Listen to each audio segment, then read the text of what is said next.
All right, y'all. Hey, y'all. Keto Coach E here. Welcome to our Sunday Live. Tonight, we are going to talk about the gallbladder and the ketogenic lifestyle.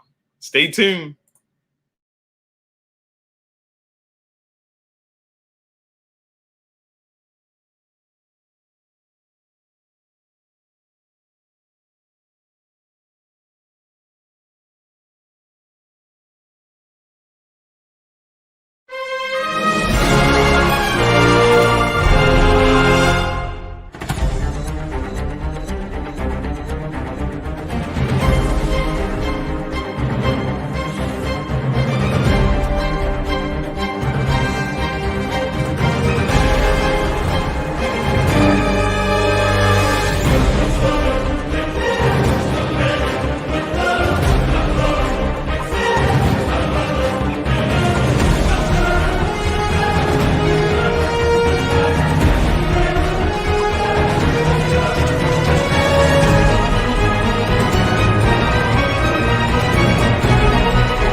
Early. All right, y'all. So we are here. Keto class, our usual Sunday keto class, y'all. So listen up, y'all. I've been hearing a lot of stuff about the gallbladder. I mean, a lot of little comments about I was doing keto, but I was told to get off of it because I was having some problems with my gallbladder.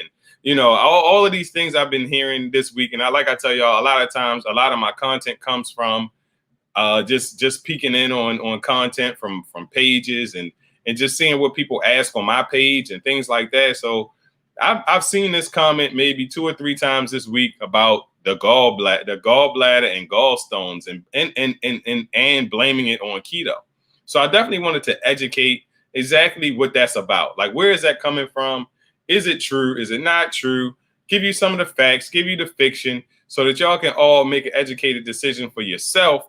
Because I know that there's a lot of misinformation. And one of the things we just had the conversation with my TikTok crew is that, I always challenge people to tell you why, because I noticed that there's a lot of negative comments about the ketogenic lifestyle, but there's not much backing. There's not much evidence. It's just kind of like, oh, it's bad, too much fat. Oh, it's bad. Y'all don't even eat sugar. Oh, you don't even eat carbs. Carbs are essential. You need carbs. It's like, no, we do eat carbs. We just don't eat as many as you do. So it's like a lot of things that go around about the ketogenic lifestyle that are very surface.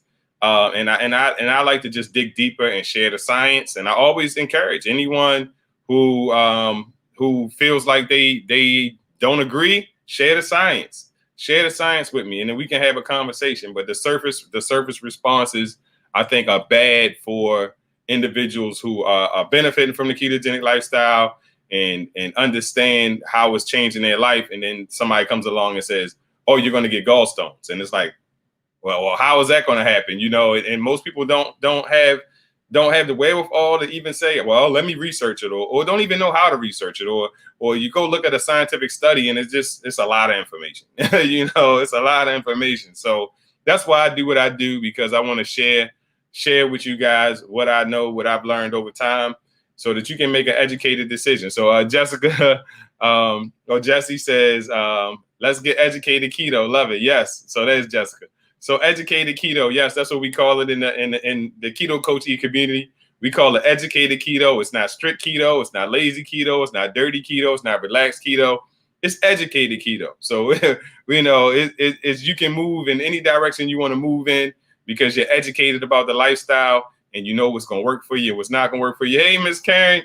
Hey, so thanks for popping in there. So we got Jessica on YouTube. We got Miss Karen on Facebook. So we're gonna get into it, y'all. Make sure y'all like the video, y'all. Make sure you comment while you're in here, even if it's just to say hello, because hey, y'all know social media is all about social proof. If you don't engage, the next person won't engage, right? So definitely just send it a like, give it a share, whatever it may be. So he said, hey Keto, you're sorry late. No, you're not late. Patricia, thanks for popping in here. You said working on the diploma or working on that diploma. So who is that working on that diploma? So that's always a good thing. So I have a couple of them. I have a couple of them. So I think I'm done working on my diplomas. All right. So and also let yourself, if you let StreamYard recognize you, it will tell who you are as well. So you said tell them Coach Educate. All right, Elena, I see you over there. All right, y'all. So we're talking about the gallbladder. I see Esperanza in there. It said, according to my doctor, it was the rapid weight loss that caused my gallbladder to fail. And yes, and family history. Also, Esperanza, that's great because that's something that we're going to talk about tonight. We're definitely going to talk about that. So today's topic, Patricia, is going to be, we're talking about keto and the gallbladder. You said, hey, Coach, checking out Facebook Live. All right, well, welcome. Let StreamYard recognize you. And in that way, I know who you are, so I can recognize you as well. So definitely, y'all. So when we look at the gallbladder is right there with the liver, and it's this little pear-shaped pouch that basically has the bile inside of it, and the gallbladder stores the bile, which is a brownish, yellowish type fluid that helps to break down fats or cholesterol. So it helps to break down the fats, helps to break down the cholesterol that's in food, or the fats that are in food for the most part. So that's where the biggest misconception comes in about cholesterol, or not even the cholesterol, but just about the gallbladder or gallstones causing or being caused by keto. So there's so much information out there that you could gather about it. But I think that's the main reason why people are like, it's got to be the fat. It's got to be the increased fat that I'm doing on keto that is causing me to have gallstones or gallbladder issues. Now, I do challenge you by saying this as well, is how many people have had gallstone issues or gallbladder issues let's just say 10 years ago, when nobody was doing keto, when there was a very small number of people doing keto. Like, there was a very small number of people doing keto, and there were still people who had gallstones and gallbladder issues. So that's what I want to talk about. I really want to break it down to you on what causes these gallbladder and gallstone issues. And even with that said, these gallstone and gallbladder issues were happening in the era where everything was low fat. So, we have to really be mindful of those things as we talk about it. So you're listening from Northeast Missouri. So you said, I did when I was 18, and I am now doing keto at 45. So that's awesome, Yolanda. So Yolanda had the gallbladder issues as a teenager, and now doing keto at 45. So being high fat or high fat lifestyles is a risk factor. So it is a risk factor. So it does make sense that somebody would be, oh, well, maybe keto caused it. But I'm going to really break that down for y'all. So millions of people have gallbladder issues every single year. The people who are most likely to have gallbladder issues are going to be Mexican Americans, and also Native Americans are going to be most likely to have the gallbladder issues, as well as women. So women are also more likely than men.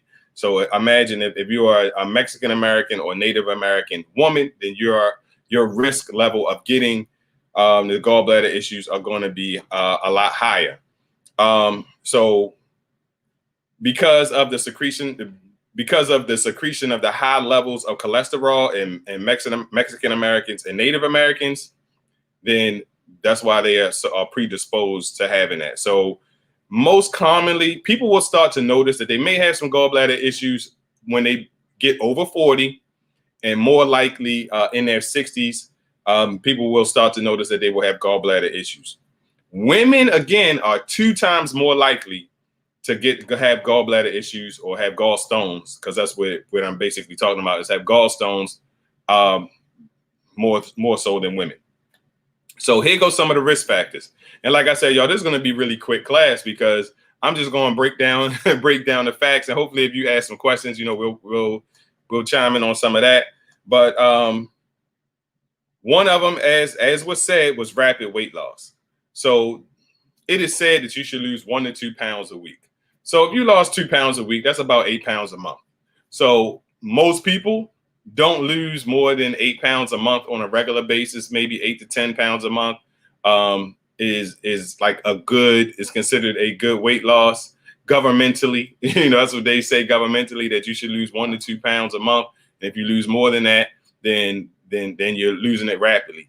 But here again, I like definitions, and this is the one thing that bothers me sometimes about science, and sometimes even about medical professionals, because all the publications use the word rapidly. What's rapid? What is rapid? Tell me what rapid is, so I know what numbers to look at. So I don't know what rapid is considered to be, but basically, it's said that you should only lose 1 to 2 pounds a week, 1 to 2 pounds a week, leading up. So let's just say 8 pounds a month. So anything over 8 pounds a month, I guess, would be considered rapid weight loss. I'm not sure, right?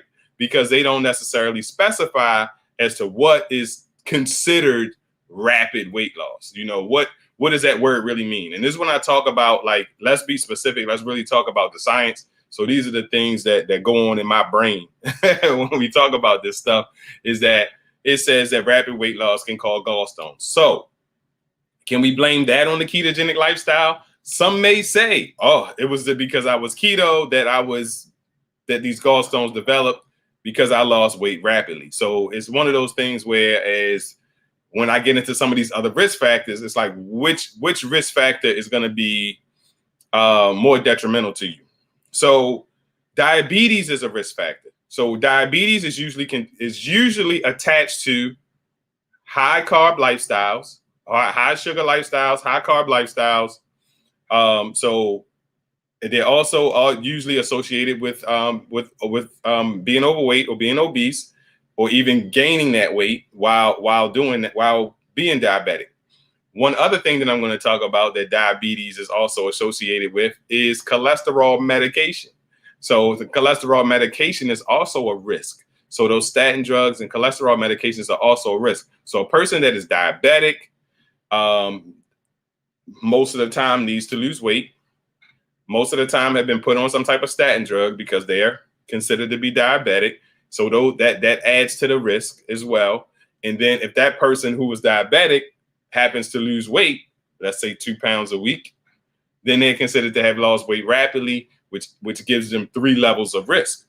Sickle cell anemia is a risk, leukemia. So these are some blood diseases that are also risk for gallstones.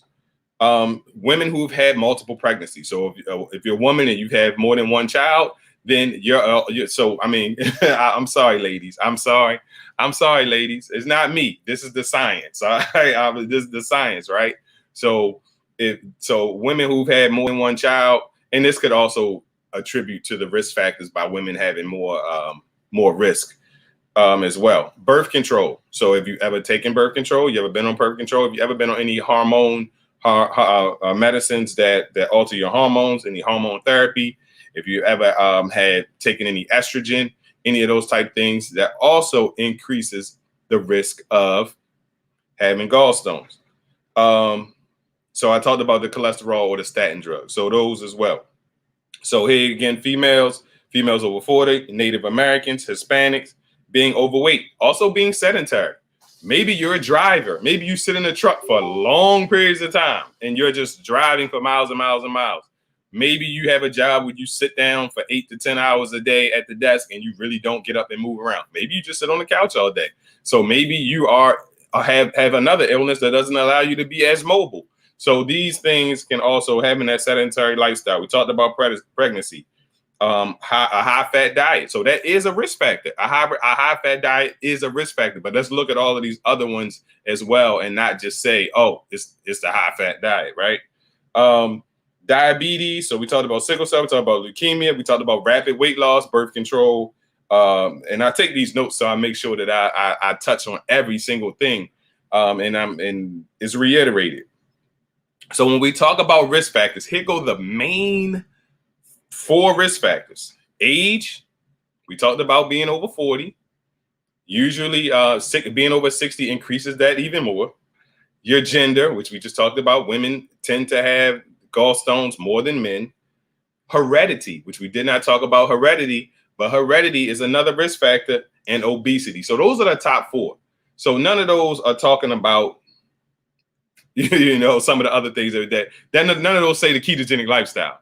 So the risk factors are your age, your gender, the heredity. Have your family members had problems with gallstones, or is it something that runs in the family? And obesity. And we know, y'all, obesity is attached to a lot of other things. So we talk about the obesity and diabetes.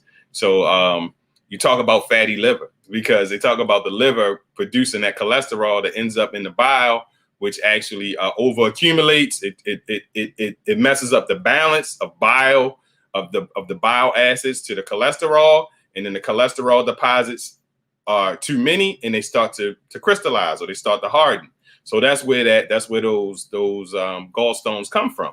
So in that instance, what came first? What came first? Because if you have a fatty liver, if you have some type of liver disease, then that could be contributing to you producing these gallstones, and actually having that excess cholesterol that's being produced and not being able to be released, and therefore crystallizing in the gallbladder.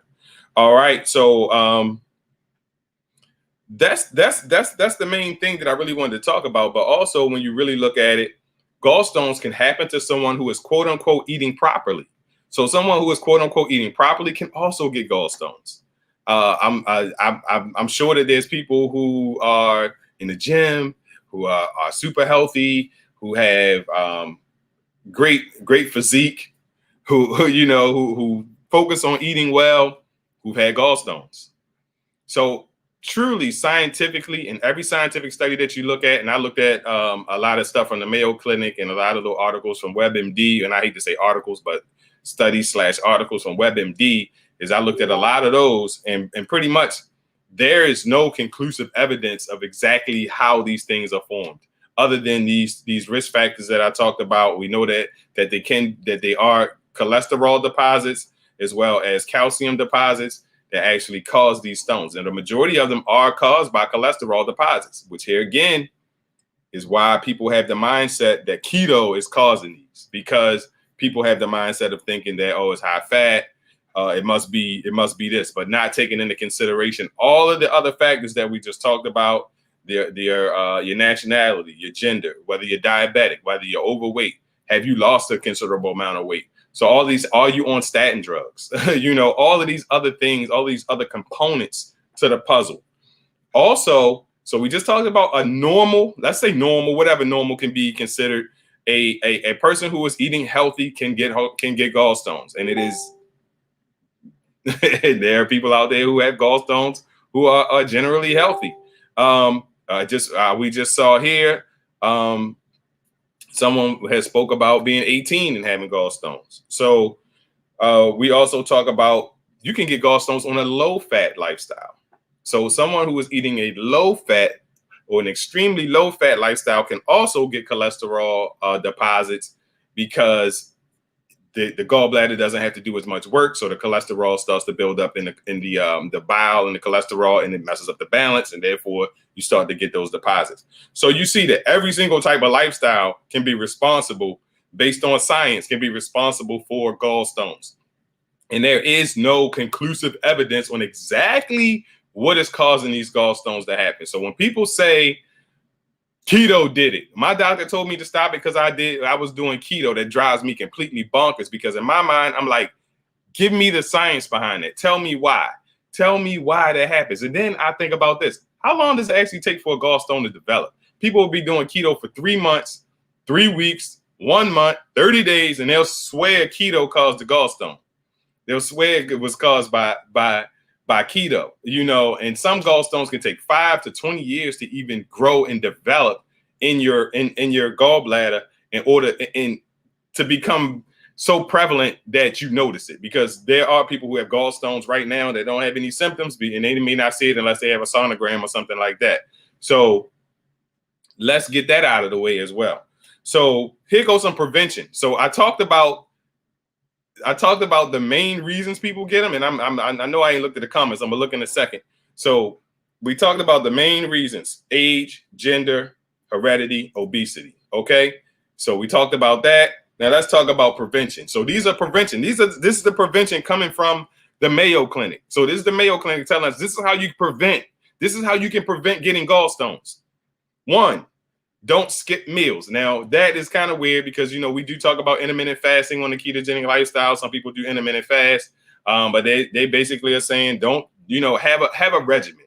So have a regimen. So when I say don't skip meals, it's not like quote unquote intermittent fasting in a sense, but have a regimen. Like, are you eating on a regular basis or are you eating sporadically? Like some people are eating sporadically and eating different types of foods and eating very